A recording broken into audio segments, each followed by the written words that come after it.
Olá, sejam bem-vindos à TV HBR Brasil. Estamos fazendo a cobertura do segundo evento HBR Liderança, que acontece aqui em São Paulo. E um dos participantes do nosso primeiro painel é o professor José Roberto, da Universidade Federal de São Paulo. Como é que vai? Tudo bem, professor? Tudo bem. Tudo ótimo. Seja bem-vindo. Muito obrigado. Professor, o senhor fez a apresentação no nosso primeiro painel, falando sobre mindfulness, sobre consciência, e apresentou um procedimento, apresentou uma pesquisa que vocês fizeram muito importante. Eu gostaria que o senhor falasse um pouco para a gente sobre isso especificamente.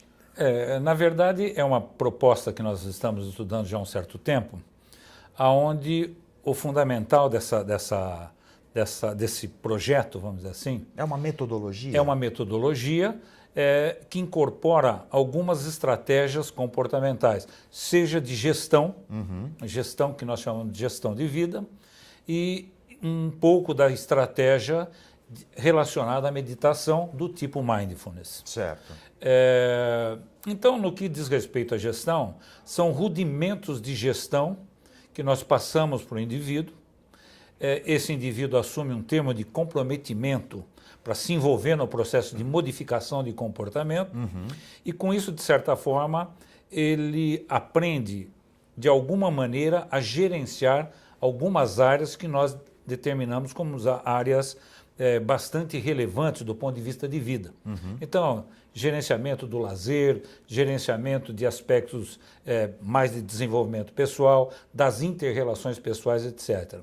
Então, ele aprendendo os rudimentos, ou seja, estabelecimento de objetivos bastante bem definidos operacionalmente, o elemento motivador associado a esse objetivo, um plano de ação para chegar nesses objetivos, e com isto, e depois o aspecto da celebração, etc., e com isso nós percebemos o seguinte, que esse indivíduo acaba tendo um ganho significativo no que diz respeito a aspectos emocionais, porque um dos fatores de muita relevância como fator estressor, como fator limitador da vida dele, é exatamente a desorganização. Sim. Então, esse elemento seria um primeiro elemento aonde, de alguma forma, a vida dele começa a ser um pouquinho mais organizada e ele se beneficia emocionalmente. Já tem ganhos imediatos. Exato. Aí nós introduzimos, então, algumas estratégias, que nós chamamos de estratégias comportamentais ou estratégia psicológica, aonde esse indivíduo vai praticar um elemento, uma prática meditativa, em que nós ensinamos ele de uma forma de dificuldade gradual, ou aproximação sucessiva, certo, que nós denominamos do ponto de vista psicológico. Então ele aprende inicialmente uma coisa muito fácil, que é prestar atenção na respiração, depois prestar atenção no próprio corpo como uma coisa global, onde gradualmente ele vai aprendendo a se relaxar cada parte do corpo, onde ele emite ordens mentais de relaxamento, portanto existe o efeito sugestão.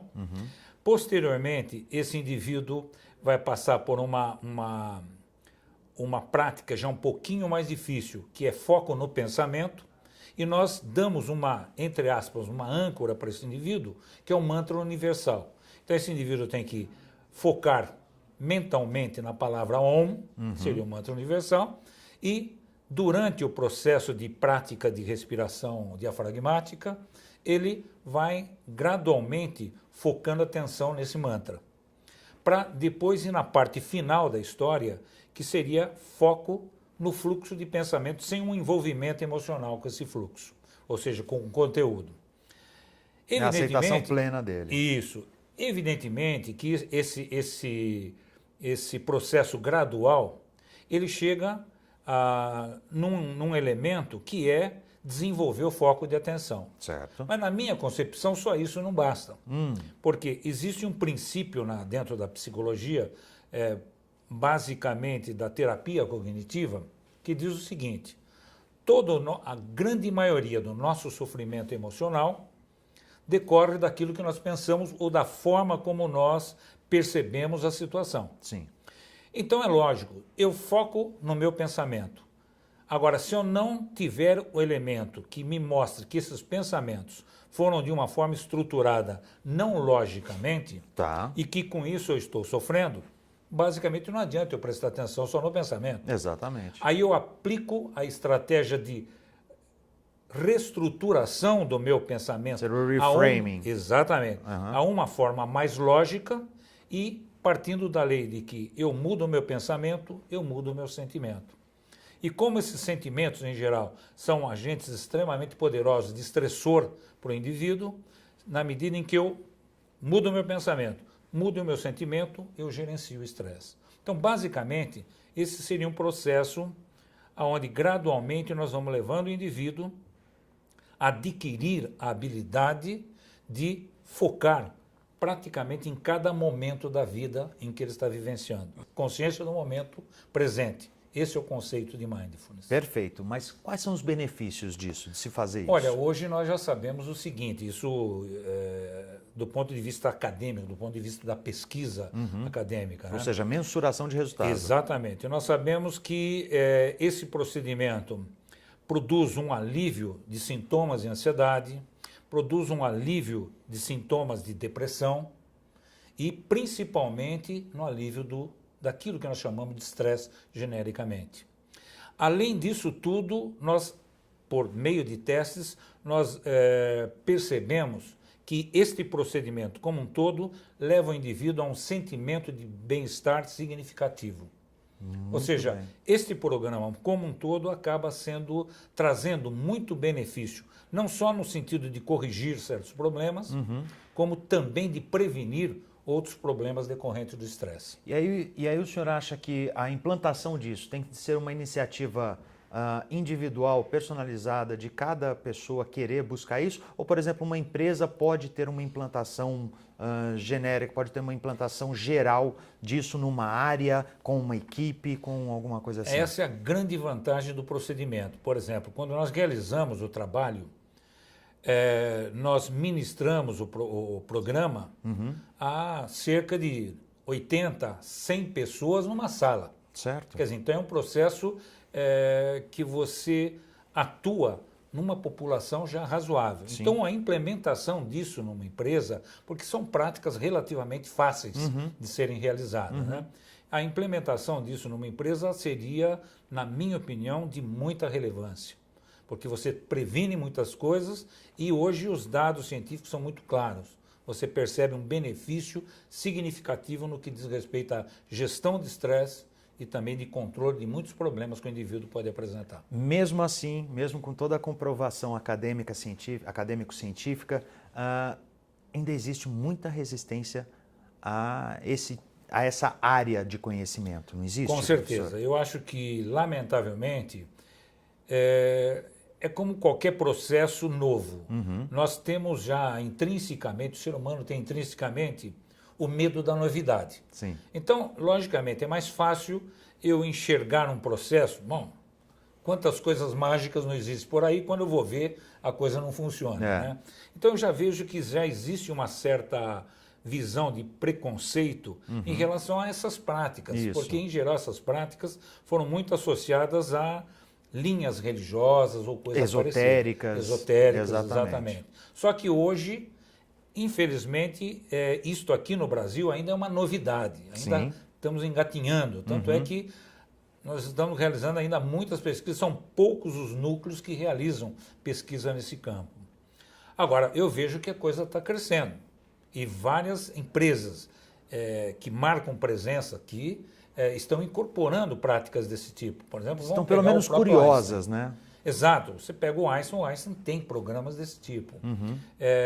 A Unifesp também, que é uma universidade importante, em alguns setores da Unifesp nós conseguimos implantar. Então eu já percebo uma certa quebra vamos dizer assim, de resistência em relação a essas práticas, o que para nós é muito, muito benéfico. E qual a sua visão de futuro, de como isso pode se desenrolar ou ser absorvido, utilizado em larga escala? Olha, eu vejo, por um lado, eu sou muito otimista. Tá.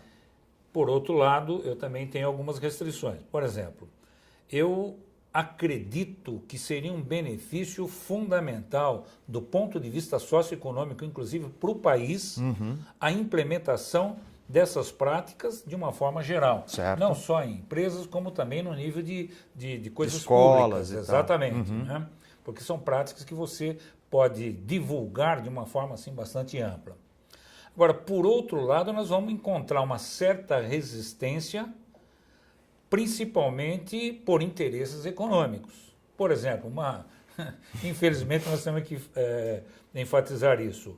Isto não seria interessante para uma indústria farmacêutica. Exatamente. Tá claro? Então, esse tipo de resistência não tem a menor sombra de dúvida que nós vamos enfrentar.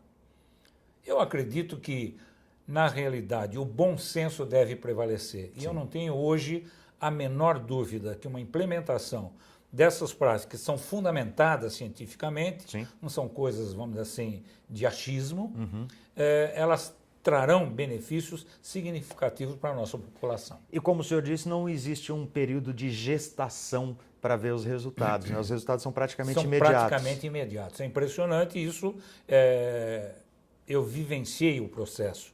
Eu acho que é muito importante você passar pelo processo, vivenciar o processo para poder afirmar isso.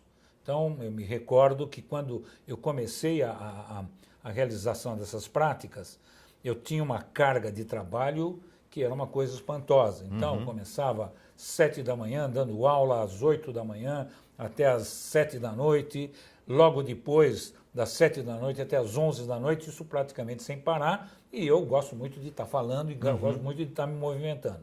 Então, é algo que realmente é extremamente cansativo, extenuante. 10 minutinhos de prática, onde eu me afastava, realizava a prática, principalmente essa prática que nós chamamos de meditação, era o suficiente para eu ganhar uma energia fantástica para estar aplicando depois na sequência do meu dia de trabalho. Maravilha. Então, aquilo foi realmente muito significativo para mim.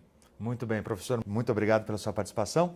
E a você que está nos assistindo, por que não praticar um pouco de mindfulness, de consciência, de estar no presente, plena atenção? Como? Assista nossos próximos vídeos, talvez lá tenha uma dica muito boa para você. TV HBR Brasil, continue com a gente.